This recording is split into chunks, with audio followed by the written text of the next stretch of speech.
আসসালামু আলাইকুম। শাকিলাস কিচেনে আপনাদের সবাইকে স্বাগতম। আজকের রেসিপি কুমড়ো বড়ির ভর্তা।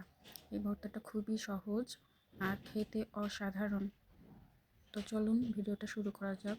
প্রথমে কড়াইতে কয়েকটা কুমড়ো বড়ি নিয়ে নিয়েছি, তারপর বাদামি বর্ণ করে ভেজে তুলে নিলাম।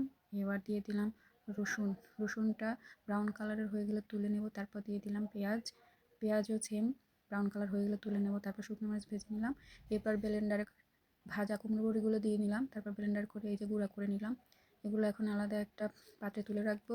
এবার সেই ব্লেন্ডারে ভাজা পেঁয়াজ, রসুন আর শুকনো মরিচ দিয়ে আবার ব্লেন্ডার করে নিলাম। এই যে ভাজা পেঁয়াজ, রসুন আর শুকনো মরিচ ব্লেন্ডার করে নিলাম। এরপর কুমড়ো বড়ির গুঁড়ার মধ্যে দিয়ে দিব ধনিয়ার পাতা দিলাম, তারপর লবণ দিলাম পরিমাণ মতো। তো এখন আমি পেঁয়াজ দিলাম। পেঁয়াজ হচ্ছে অপশনাল, আপনি ইচ্ছা করলে নাও দিতে পারেন। এরপর সামান্য পরিমাণ সরিষার তেল দিলাম। এবার সব উপকরণ ভালোভাবে মিক্সড করে নেব। ব্যাস হয়ে গেল আমার ভর্তা। গরম গরম ভাতের সাথে এটা খুবই লোভনীয় একটা ভর্তা। আপনারাও একবার ট্রাই করতে পারেন। শীতের দিনে ভর্তা ভাত খেতে অনেক ভালো লাগে।